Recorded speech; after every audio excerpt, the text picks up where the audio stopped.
live button only because there is a lag and it takes a little while to get started. So by the time it finally goes, it will take a while. But that is now live. There you go, it shows you the people coming on.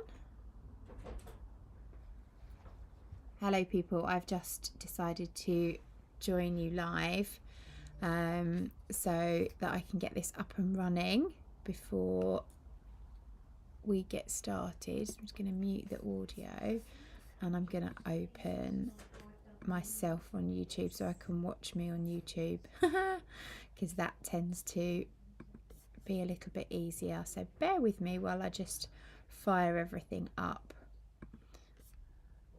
There we are. I can watch it there and then I can see what you guys can see. Gosh, I've got no makeup on. I look scraggy today. Right, just let you all join. So if you're there, I can see Pinky Doodle Fool. Good morning, how are you? Drop me a little message in the chat just to let me know that everything's okay. We're set up slightly differently today to our normal setup for live streams because I wanted you to be able to see not just me on the machine but also the ironing board, which you can now see in the main shot. And I've got my little camera running so that I can chat to you. So first things first, let me tell you about MORSBAGs or MORSBAGs. I don't actually know how you pronounce it. It's Mishi, by the way. Hi Mishi. I don't actually know how you pronounce it, but MORSBAGs or MORSBAGs were set up many years ago. I remember first looking into it probably about 12 or 13 years ago as a project that would reduce plastic waste. So it would encourage people to reuse their shopping bags when they were out and about. But not just that, but to try and utilise old materials to create something new. So bedding, curtains, scrap fabric that you might have left over from your dressmaking projects or your patchwork projects, and create a brand new shopping bag. Now they can be really super simple or they can be really elaborate. It really is up to you. And although on the MORSBAG website, if you go to their official website, there are instructions and there are measurements that are given to you, they really are just for guidance, just to give you a rough idea and to get you started. Whatever you do, if you are making a MORSBAG and you have a smaller piece of fabric, if you think it's big enough for a bag but it doesn't fit the exact specifications, don't dismiss it, because it's far better that you make something that is usable as a vessel to carry things in than it is to put that into your scrap basket and potentially not use it. So try not to get too hung up on the specific sizes. That's the first thing I would say.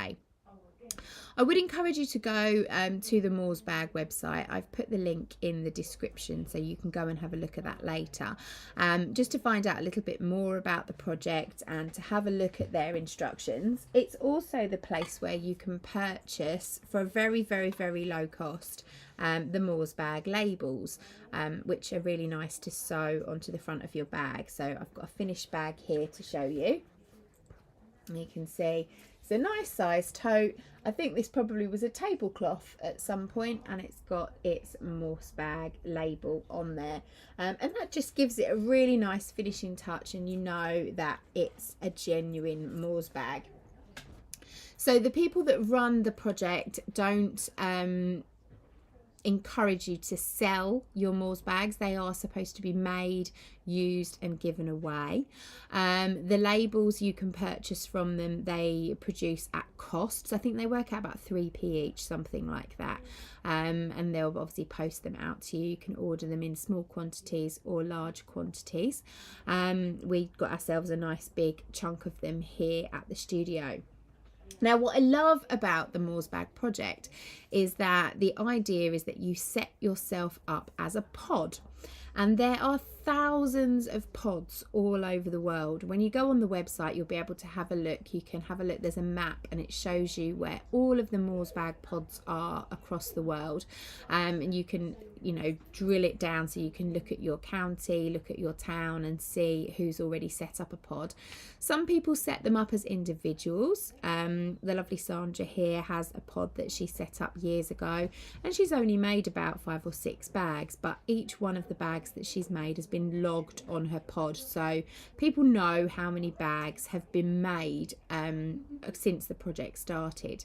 We have our own pod, the Beautiful Things pod. And Alice, how many have we made so far? 69. 69 bags we have made in the past month. Now, 45 of those bags were made on Monday, at our official launch day. We had lovely volunteers coming in to make MORSBAGs. And I'll talk to you more about how you can get involved with our pod a little bit later. But firstly, I'm going to show you how to make a MORSBAG.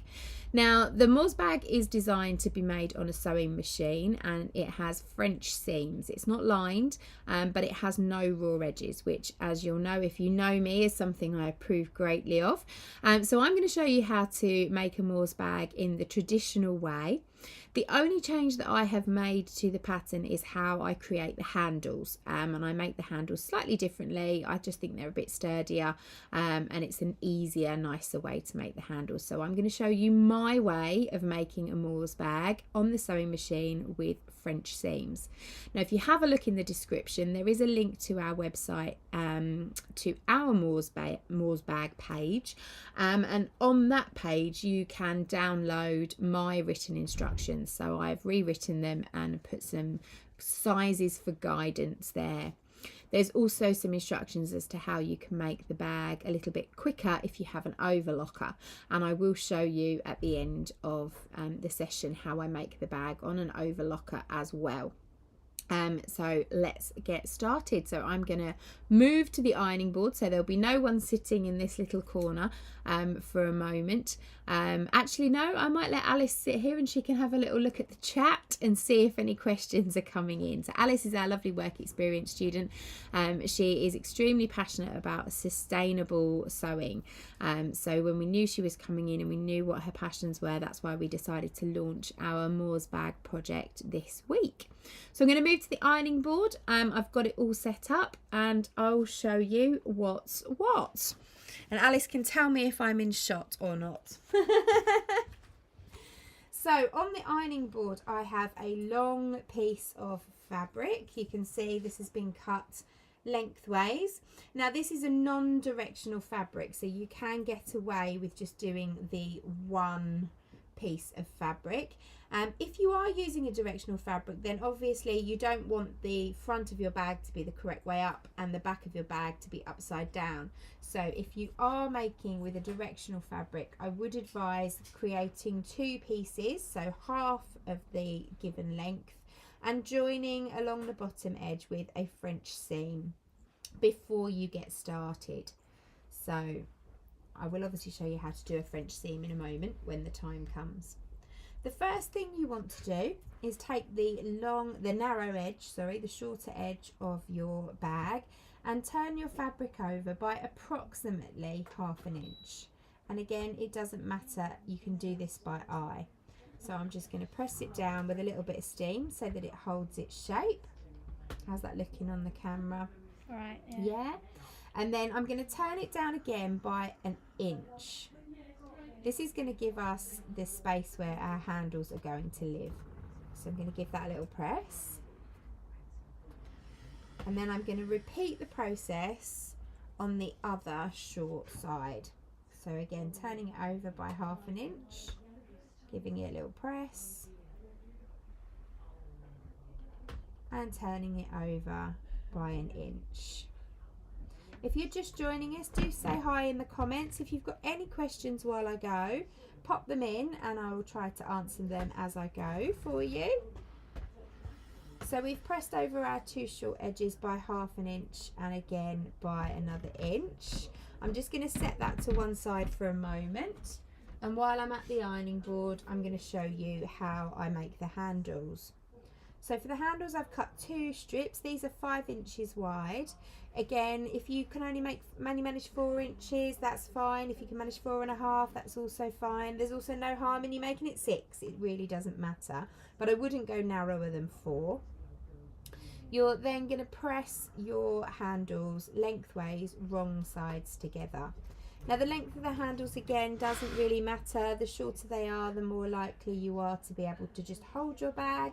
If you want longer handles so they can go over your shoulder, then just make them longer. Once you've pressed it wrong sides together lengthways, you're going to open it up and you've got that crease line running down the middle. You're then going to press your raw edges in towards that crease line. Steam is always your friend here. It's going to give you a really nice crease and it's going to hopefully hold its shape. And then you're going to fold the other side in to the centre as well. This is a nice way of making a really nice sturdy handle rather than something lightweight. So it's going to be nice and strong. Once you've pressed both your raw edges into the centre, you're going to bring your 2 folded edges together. And again, give that a little blast. It's a bit like making a giant piece of bias binding, although it's not cut on the bias. So that's one handle pressed. I'm just going to press the other one. Might have a bit of shadow here in the video, so apologies for that, but it's the best light. It's a really grey, rainy day today.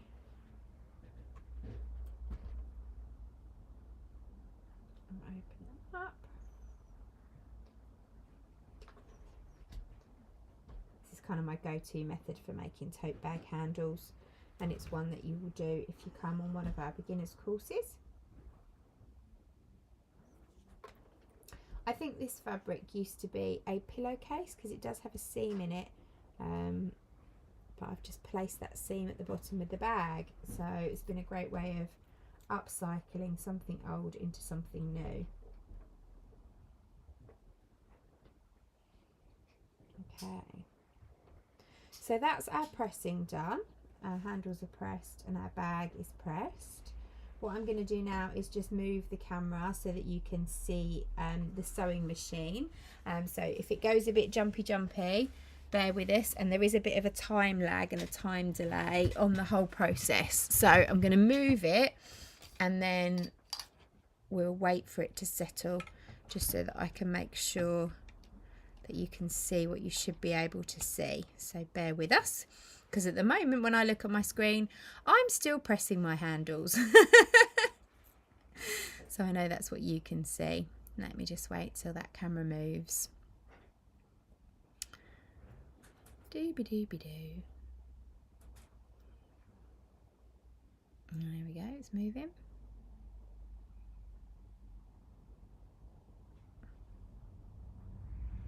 Lovely. I'm happy with that. It's not as close as it could be to the needle, but it should be okay. So the first thing you're going to want to do is to take your handles and we're going to sew up down this open edge.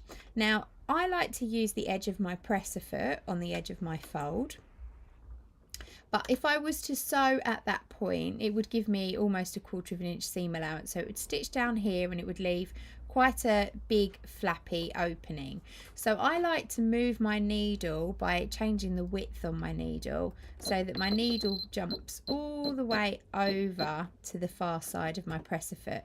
That's going to give me a nice narrow 1/8 seam allowance, but it means that the whole of my presser foot is on my fabric, so it's keeping it nice and flat and nice and secure. So if you have the option to move the needle on your machine, then I would do so. If you don't, then you are going to have to just do a little 1/8 seam allowance, because you want your stitching to be fairly close to the edge. When I top stitch, I do often put my stitch length up to 3 as well. So there's no need to do any back tacks. You can simply put your needle down and sew all the way from one end to the other, closing up that opening. Again, try not to overthink the things. If you're not the straightest of stitchers, it doesn't matter. If your bag has a few wobbly seams, it's perfectly acceptable. At the end of the day, it's a vessel to carry things in. I'm going to sew all the way down just picking that fabric up if it's shifted a bit to make sure that those folded edges are still touching.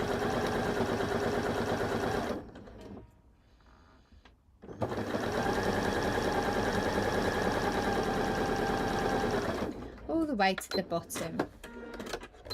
Now if you want to, you can also sew a line of stitching down the other side of the handle as well. Sometimes that can look a little bit more aesthetically pleasing. I'm not going to do it today because we want to get through this tutorial, but that is an option for you. So I'm just going to sew that other handle.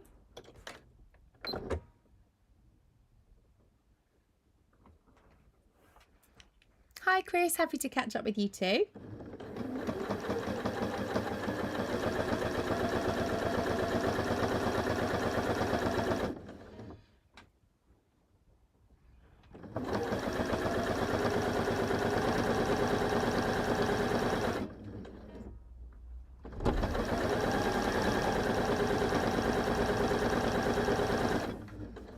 Once you've finished sewing, it's quite a nice idea to press your handles again. That just sets your stitching. So I'm going to pass mine to Alice and ask her to do that for me while I move on to the next step. So, the next step is to position your handles. Now I'm going to try and do this on the edge of the sewing machine because there's a good light and you should be able to see what I'm doing, but obviously normally I would do this on my sewing table where I've got plenty of room. So I'm just going to put the edge here. Actually what I might do is push my machine back a little bit so that you can do it on the table here. That's better, you'll be able to see a bit better. So once I've got one of my handles, I'll show you how to position that. Lovely. I'm just going to wait for my video to catch up so that I can see what's what. It's so slow. There's about a minute's lag with Facebook Live, YouTube Live, sorry. I just want to make sure I can see all of that in shot. Not quite. Let's just move it that way a little bit. There we go. So for the handle, thank you my love, I'll just put that on there. For the handle, you want to firstly make sure that you're not going to twist it. So if you lay it flat, I'm holding it at both ends, and just bring your hands together, then you'll get that nice loop and you can see that your handle's not twisted. And you're literally going to tuck the end of your handle underneath all of your pressing. So you're going to push it right the way up to the crease line there.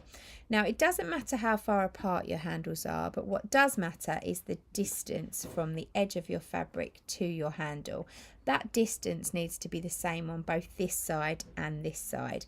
Now you can use a measure to rule it, to work it out, or you can do something like I'm going to do. I'm just going to pop my scissors here because I know how long they are, and I'm just going to pop my handle under there, pop a little clip or pin it in place, and then I'm going to do the same on the other end just so I can make sure that the distance from the edge of the fabric is the same. I'm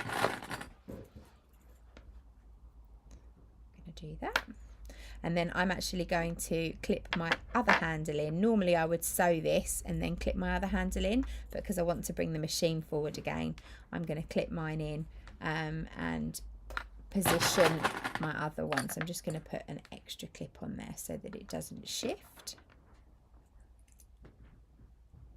So there we go. So now I'm going to turn my bag round to the other end. I press in, take my handle, pop my scissors there so I can see what's what. Make sure I've not twisted. Let's just lose that little tail end.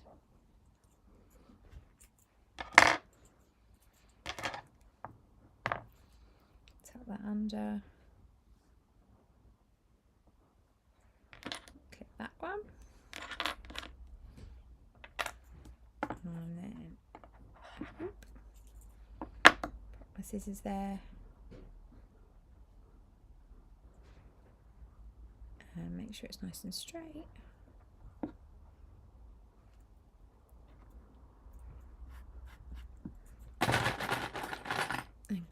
one.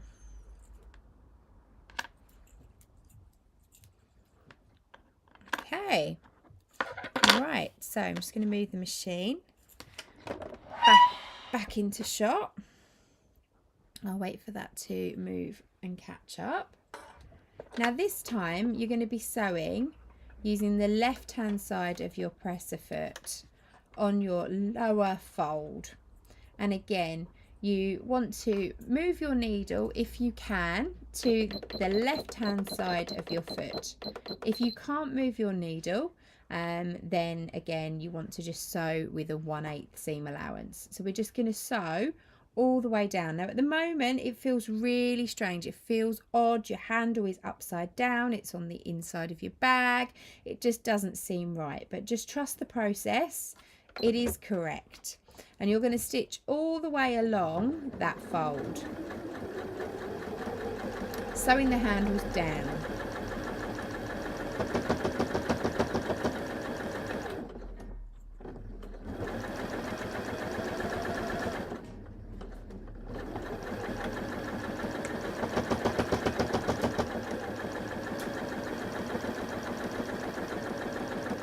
So, I'm going to do the same on the other end. Whoop.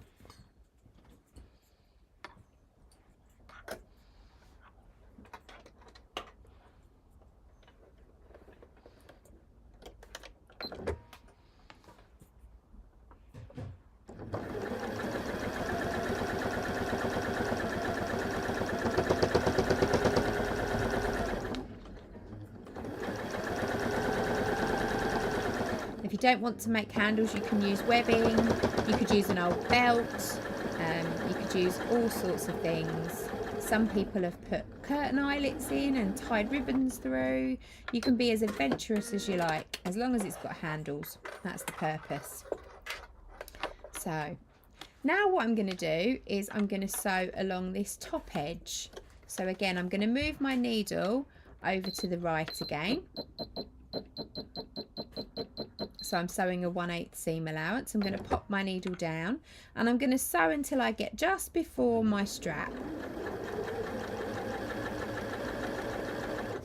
And when I get there, I'm going to flip my handle up and I'm just going to press it with my fingers so that it folds itself up against that lower seam. I'm just going to hold it in place and I'm going to sew straight across it. I'm going to keep going along until I get to the other side. And again, I'm going to take those clips off and fold my handle along the bottom fold there. Make sure it's nice and straight and continue sewing all the way across.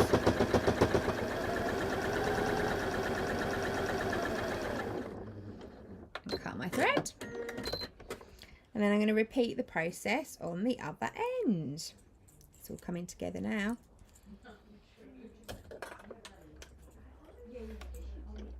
Pop that down.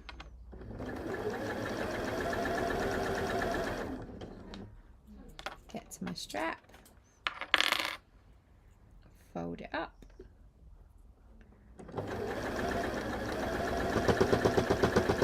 Sew along.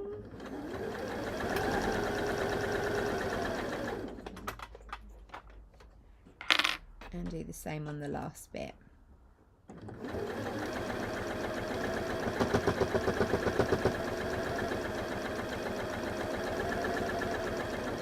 So that's our handles securely sewn in place. I'm going to leave it just a second, see if any of you have got any questions. There's 11 of you watching. Give me some hellos in the comments. See if anyone's got any questions at this point. Now this is where, if you've got the MORSBAG labels, it's a really good chance for you to sew your label on and put your label in place. So I'm just going to put my fabric there for a second. Now the easiest way to do that, I find, is to grab yourself a handy little glue stick. I'm not going to mention any names. And I just literally whack a bit of glue along the centre of my label. Now I like to place my label between my handles, but you can put it wherever you like. Again, I'm just going to position that by eye. Just give it a little stick down, and then you're going to stitch it on. Now these are one of the older labels that MORSBAG used to do. They were slightly bigger. The new ones that they're doing now are slightly smaller, so when you stitch you will sew over some of the text. It's inevitable, but again, that's perfectly okay. No one's going to shame you for it. I like to again use a narrow 1/8 seam allowance, so whilst my needle is over there on the right hand side, it's ideal for me to stitch this in place, and I start along the centre at the top, popping my needle down. How you do this is entirely up to you. You could use some embroidery thread if you wanted to, stitch it on with a decorative stitch. It's entirely up to you, but I'm just going to go all the way around, making sure that I stop just before the end and my needle is down, so I can lift my presser foot up and pivot my fabric around, put my presser foot back down and sew to the corner, just before the corner, and again making sure my needle's down. I'm going to just keep pivoting. Now when you've sewn the bag flat like this, it's much easier to put the label on. If you're going to sew them using the overlocker in the method that I show you in a minute, it's a little bit fiddlier to put the label on because you've got to manipulate more fabric around your machine, but it's still totally doable.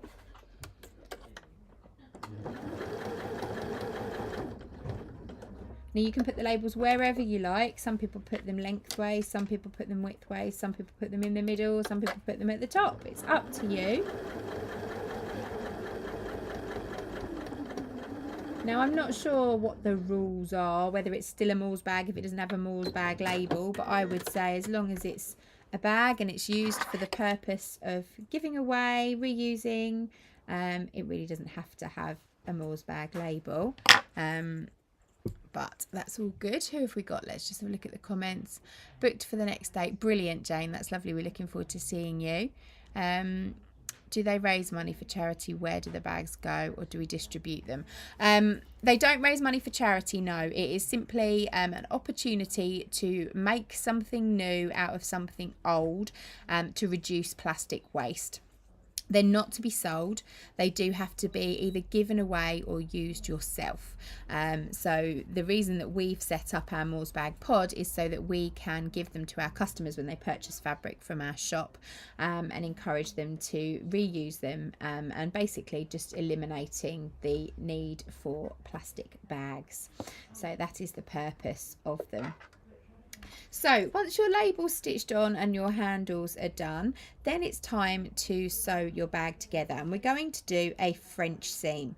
And this is where things start to feel horribly wrong, because you're very used to placing fabric right sides together when you sew something, but no, we are going to place our fabric wrong sides together, lining up the top edges of our bag, and we're going to sew a very narrow seam allowance down the side. So again, if you're able to move your needle like I am over to the right, and it's over there from stitching your label on, you can just sew your seam, just keeping your needle in that position. But if you can't move your needle, you do need to just do a narrow 1/8 seam allowance. We're going to sew from the top to the bottom of the bag with it wrong sides together.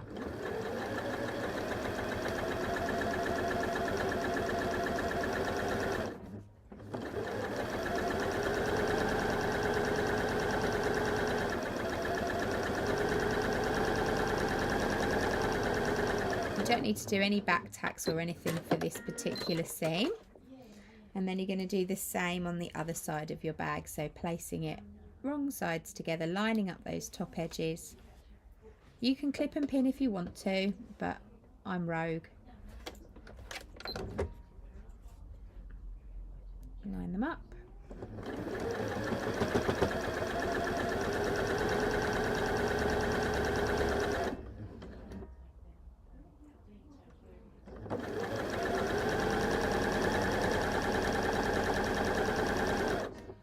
And sew all the way down.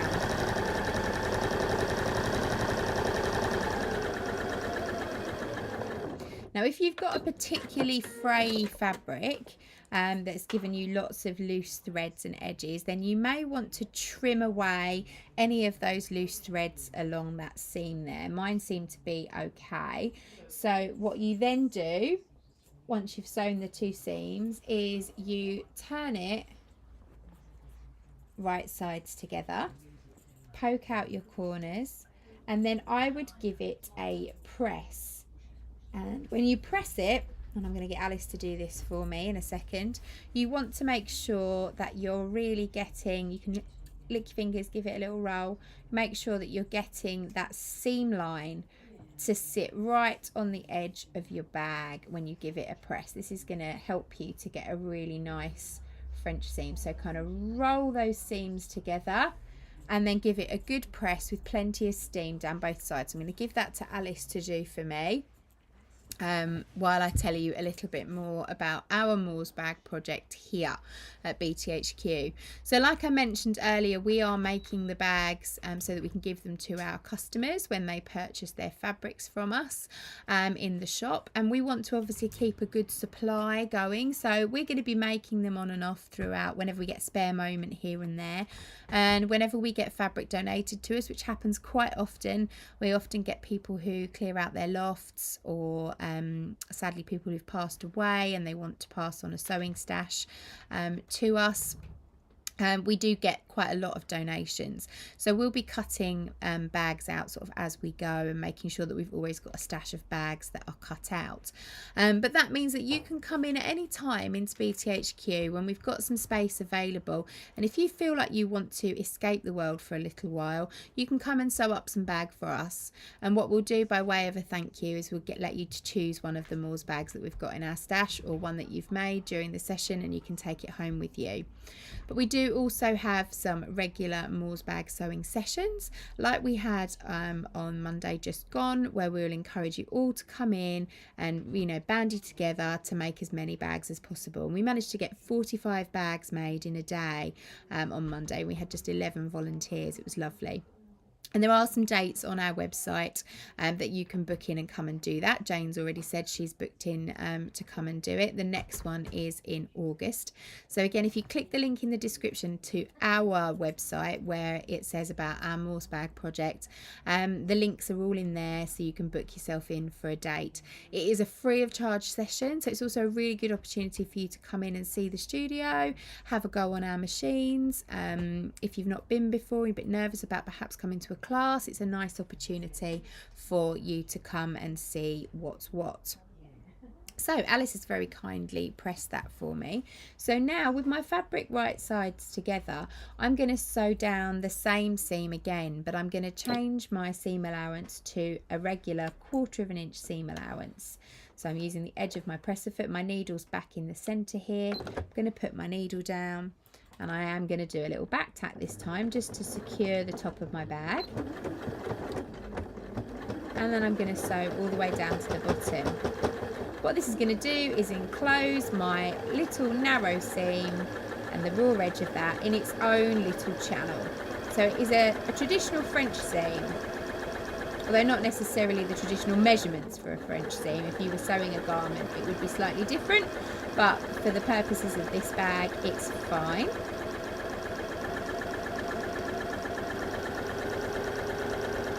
All the way to the bottom and securing again with another little back tack. That's one side done. And that's the other side coming on.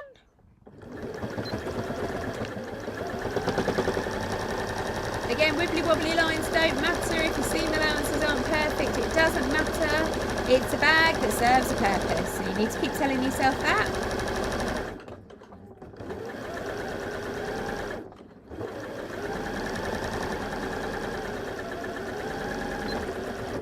And that, once you trim off any loose ends, is your MORSBAG completed. So just turn it in the right way.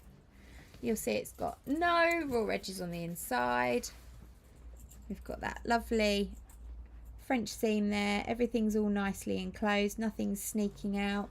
It looks lovely and neat from the right side. It's got its label already attached, and it's ready for you to take shopping. Ta-da! Just needs its loose ends trimmed off. So that is the traditional way, with a slight adaptation to the handles, of making a MORSBAG. So I'm going to pass that to Alice, and then I'm going to show you how, if you want to use an overlocker, I've already made my handles, so they're already done.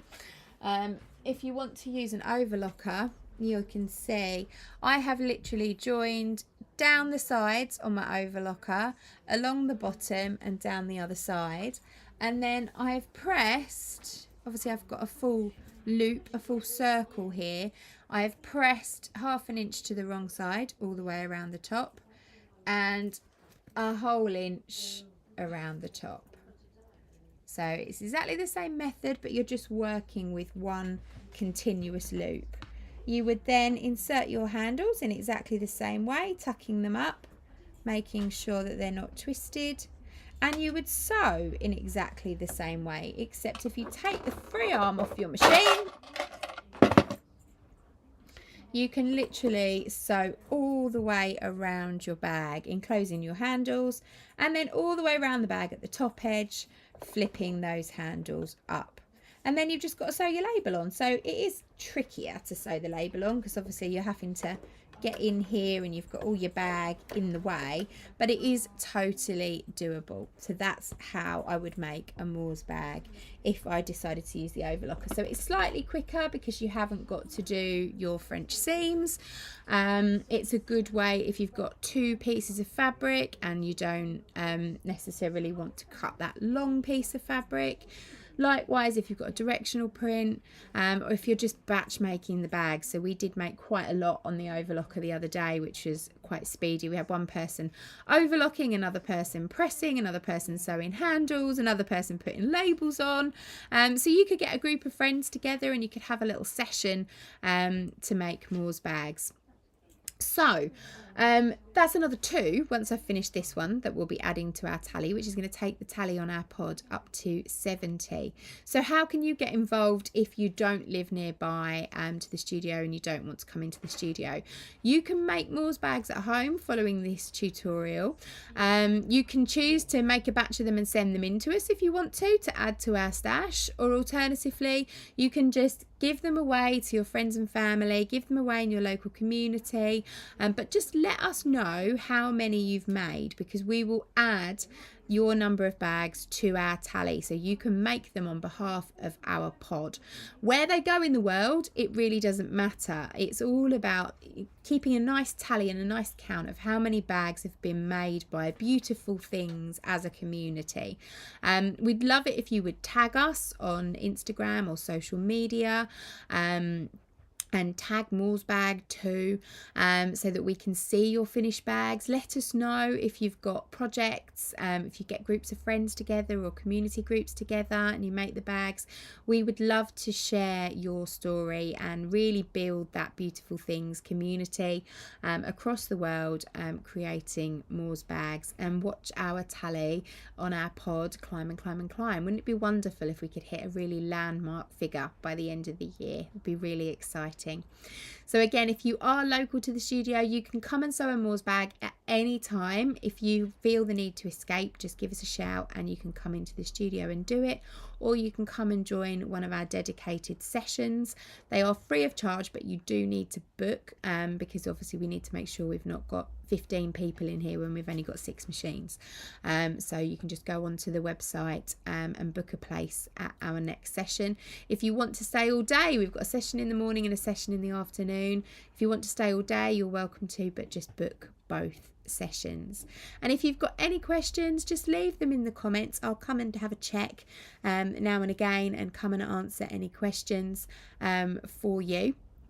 Yeah, I'll sit here for a minute or two just in case anyone has got any questions that they want answered right now. But it's a great little project. I love it, and it's a really great way of recycling some of our older materials that we have here in the studio, things that get donated to us. Likewise, if you are local and you've got bedding or curtains or anything like that that you aren't using, please feel free to drop them into the studio. We can turn them into MORSBAGs, or we've got loads of other sustainable sewing projects happening this summer that we can utilise them within. So lovely. Thank you for watching. I've now got to work out how to end this live stream. I'm not very good at that. I will see you all again soon. Bye.